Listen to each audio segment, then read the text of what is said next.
as far as exports, now U.S. goods seem more expensive to Great Britain, and they're not as interested in buying our goods, so our exports go down.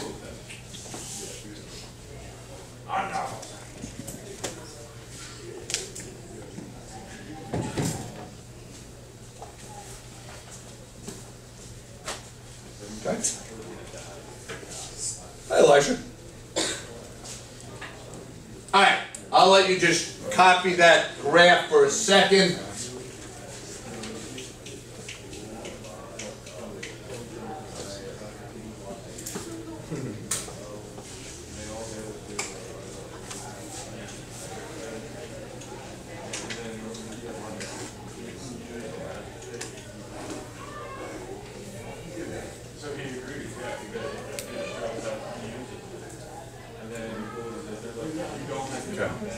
Now, just so you like my hint to remember how to do all the axes, if they're asking you for a graph on pounds, pounds is on top here, but then it's on the bottom, it's dollar to pound, and then it's on the bottom here, okay? Alright? And just remember, what this is saying is, it takes, at the equilibrium, $2 for 1 pound. If it appreciates, it's going to be $3 for 1 pound. Okay? Should 1 always be in the bottom? Huh? Should 1 always be in the bottom? One of the two. No. So like, for pounds, Oh, it's always going to be 1. I doubt if they give you the rate, ask you to write the ratios. Okay. Because the ratios could be all over. Okay. But what should always, just if they do, you just put in whatever they tell you, like dollar a pound. Alright, now, I'm going to give you kind of a scenario we haven't worked on, but just to think about. So say the United States has been investing in Mexico. Okay? So we've been demanding pesos. There's a great supply of US dollars because we're buying pesos with dollars. And now all of a sudden, Elijah, Mexico erupts and it becomes politically unstable. And the United States does not, and United States investors are scared to put their money into Mexico. How would we graph that? The demand for pesos shift left. Okay, so the demand for pesos shift left, and what have we been doing? If demand shifts one way, what happens to supply? Shifts the same way, right? So then, and that's all it would be, okay? Because now, you're demanding less pesos, all right, because you don't need them, and therefore, because you're not demanding pesos in the foreign exchange market, the U.S. is not putting in dollars for those pesos, so the supply of dollars in the foreign exchange market decreases. Does that make sense? Okay, it's kind of just reverse of what we've been doing most of our problems on. Okay.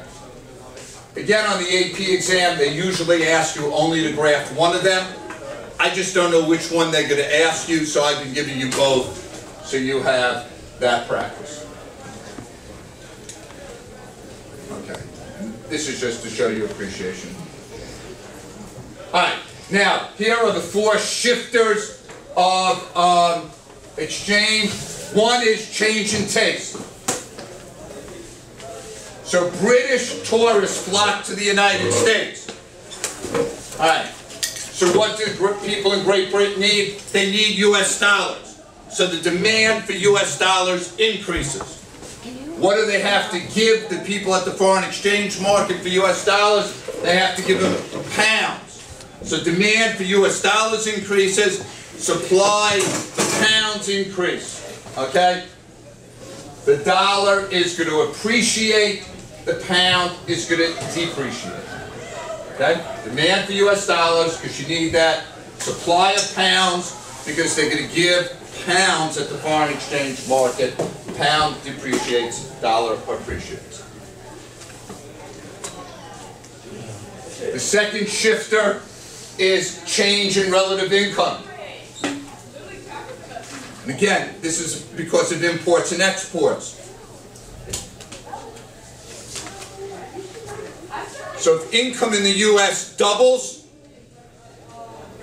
people in the United States are going to buy more things from England. So what are they going to need to buy things from England? They're going to need pounds. So the demand for the pound increases. They go to the foreign exchange for pounds. What do they give them? They give them dollars. So now the foreign exchange has more dollars. So the supply of dollars increases. Let me just finish this and I'll get to the question. All right. So demand for pound increases. And there you go. Yes? Will people buy more foreign goods because foreign goods are more expensive, so they have money to afford them? Or because No, because your income has doubled. So you're going to buy more U.S. goods, but you don't need dollars. That's what you'll have. So you're going to buy more of everything because you just have more income. Okay?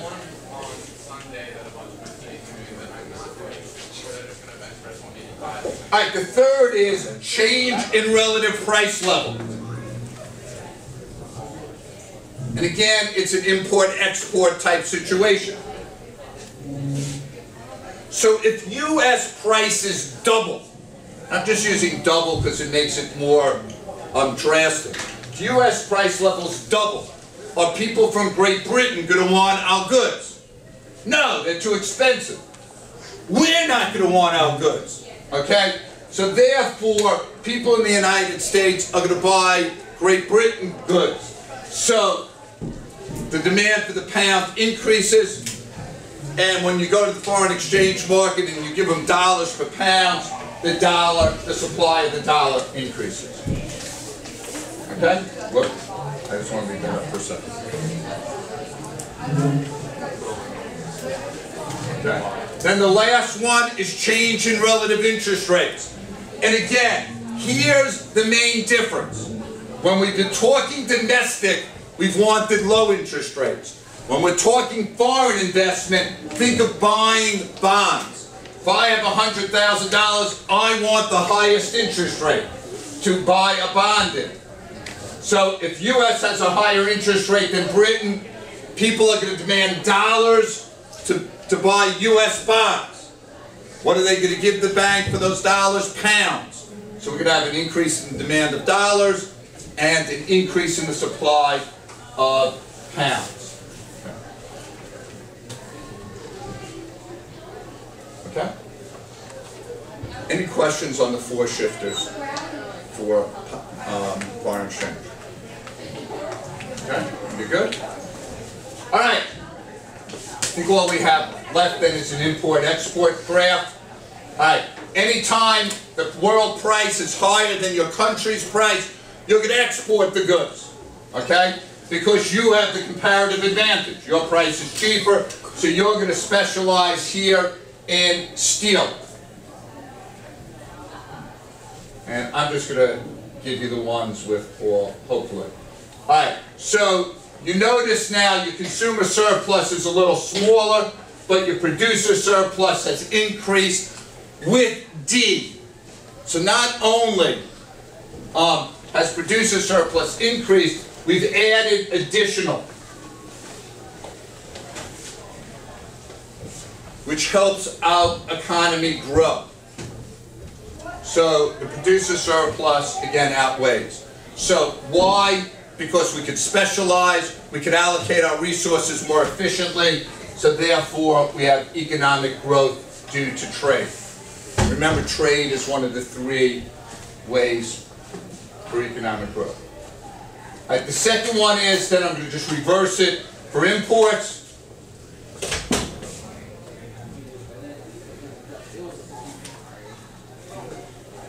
And again, now here, what you're going to see for the imports is consumer surplus grow plus get a little additional in D. So again, we add to our total surplus, which means we're working very efficiently, and then you have a smaller producer surplus.